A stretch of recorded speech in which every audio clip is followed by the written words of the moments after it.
स्वागत है आप सभी के पसंदीदा यूट्यूब चैनल राय एजुकेशन में। सभी मित्रों को सुप्रभात। Very good morning to all of you. 69,000 भर्ती अपडेट और कुछ प्रमुख अखबारों से चर्चा। आज के मॉर्निंग सेशन में आज के प्रमुख अखबारों से कई महत्वपूर्ण अपडेट को कवर करेंगे, जिनमें चयनितों को सितंबर में नियुक्ति के बाद doctor Dinesh Sharma deputy CM ने एकदम स्पष्ट कहा है। एमआरसी मुद्दे पर आज हाईकोर्ट में बहुत इंपॉर्टेंट सुनवाई है। 1 सितंबर को ट्विटर पर एकजुटता जरूरी है, क्योंकि एसएससी और एनटीपीसी रेलवे एग्ज़ाम के विरुद्ध अभ्यर्थी बहुत ज़्यादा मानसिक प्रताड़ित हो चुके हैं और उनके जरिए ही अपनी बात को आपको भी नेशनल मीडिया और हर जगह इसको छाना है, क्योंकि यही मौका है, यही समय है, यही दस्तूर है। अब आप अपनी एकजुटता को और भी प्रमुखता से आगे दिखा सकते हैं। और अब शांत रहे तो कुछ नहीं होने वाला है, सीधी और स्पष्ट बात है। जितना आप मानसिक प्रताड़ित हो रहे हैं और भी समय के लिए होंगे। मन की बात पर बेरोजगारों का डंका बजा है।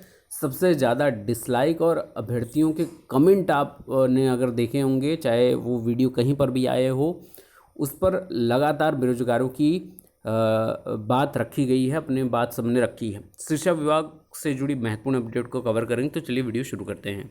तो बात कोर्ट अपडेट से स्टार्ट करेंगे, क्योंकि ये मामले तमाम आते जाते रहते हैं, हमेशा आते रहेंगे, सुनवाई के लिए लगातार रहते रहेंगे, रोना धोना चलता रहेगा। प्रयागराज हाईकोर्ट में आज 31 अगस्त 2020 को कोर्ट नंबर 38 न्यायाधीश पंकज भाटिया जी के बेंच में 157 फ्रेश केस सुनने के बाद एडिशनल में सीरियल नंबर 11 पर एमआरसी मुद्दा चयन सूची रद्द प्रकरण से संबंधित याचिका नंबर 4544 2020 श्वेता मौर्य पर सुनवाई होना सुनिश्चित है।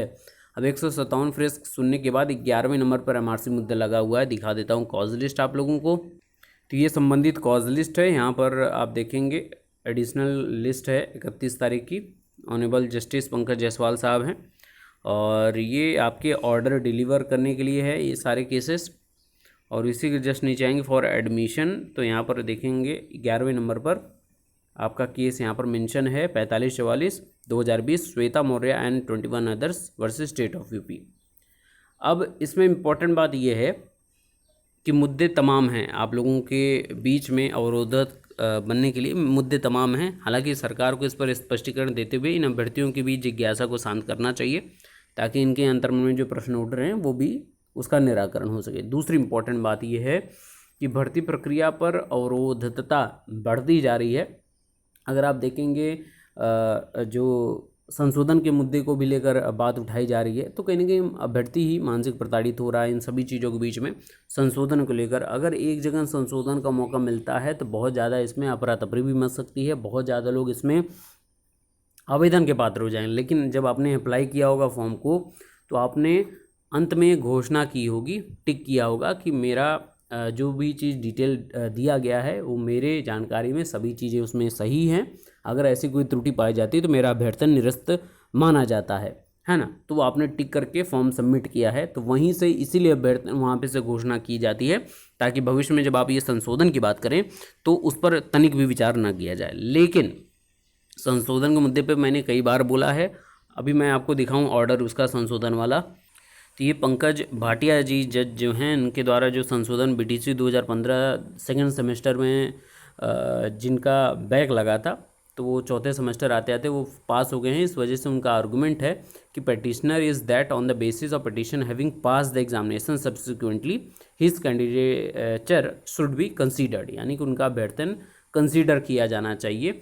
लेकिन फॉर्म भरते समय इस बात को एकदम स्पष्ट कहा गया था कि किसी प्रकार की अवरोधकता को माना नहीं जाएगा। और अंत में यही मुद्दा रहा कि इनका जो अभ्यर्थन है या इनका जो केस है वो खारिज कर दिया गया। तो अंत में इनके केस में देखेंगे यहाँ पे कि यहाँ पर लिखा हुआ है कि the present writ petition lakhs merit and is dismissed, यानी कि मेरिट का लैक है, यहाँ पर कमी देखी जा रही है। जो होना चाहिए, जो तय मानक होना चाहिए उसकी कमी है और इस वजह से इसको डिसमिस किया जाता है। तमाम ऐसे मुद्दे हैं जो बिना किसी सर पैर के पहुँचेंगे, वो डिसमिस करना ही यथा उचित होगा।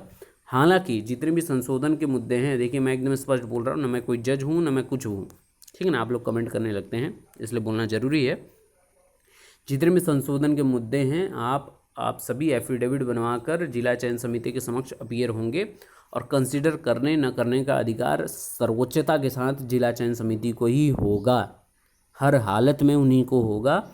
और कोई भी ना आपको आदेशित नहीं कर सकता है। कोर्ट का बहुत होगा, निर्देश मिलेगा, लेकिन कंसीडर करने न करने का जो संज्ञान है वो लेना जिला चयन समिति के ऊपर ही निर्भर पूरी तरीके से करता है।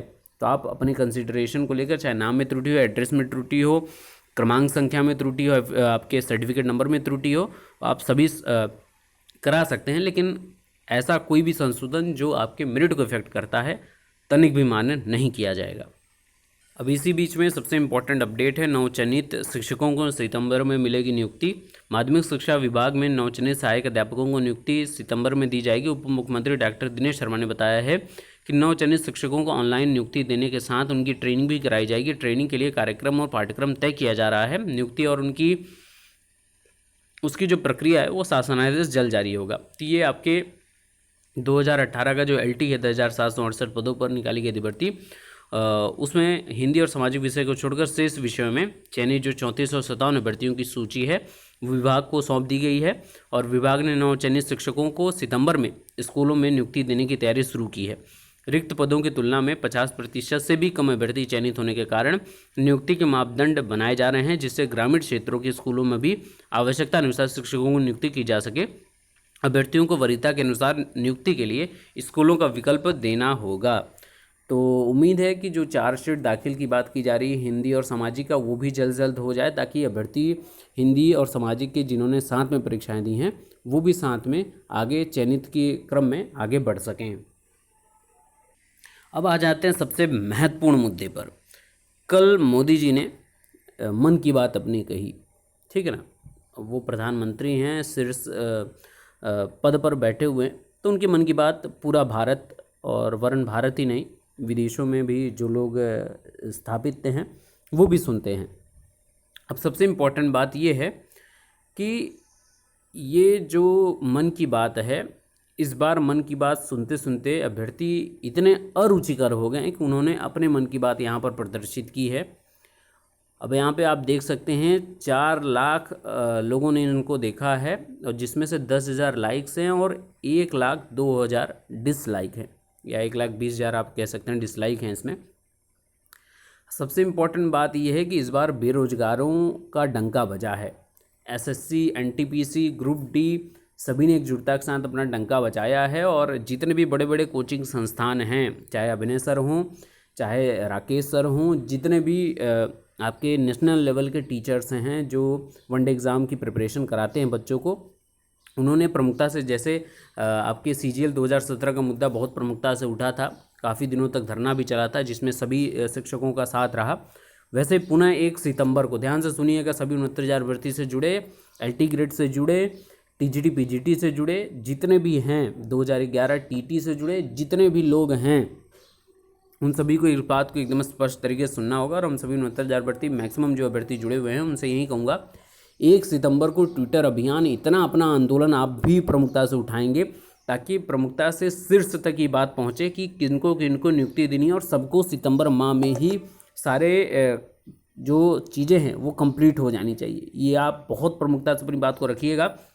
क्योंकि मन की बात सुनते रहेंगे और लोग सुनाने वाले सुनाते रहेंगे, तो आप अपनी बेरोजगारी, आप अपनी जो प्रताड़ना का दंश है वो किसको कब सुनाएंगे। तो यही मौका है, सबको एकजुट होना पड़ेगा, और ट्विटर के जरिए जो एकजुटता दिखाने की कोशिश की जाएगी 1 तारीख को, उसमें अपनी सहयोगिता को बहुत ज़्यादा प्रमुखता से उजागर करना पड़ेगा। और मैं बार बार बोलता आया हूँ, आज पुनः बोल रहा हूँ, क्योंकि अभी आप एकजुटता दिखाते, यहाँ पर आपको सहयोग नहीं मिलता। यहाँ पर सहयोग, देखिए, जब भी एक कहावत है कि बहती गंगा में हाथ धोना, यानी कि जिस तरीके की फ़्लो हो उसी फ़्लो में मिल जाओ।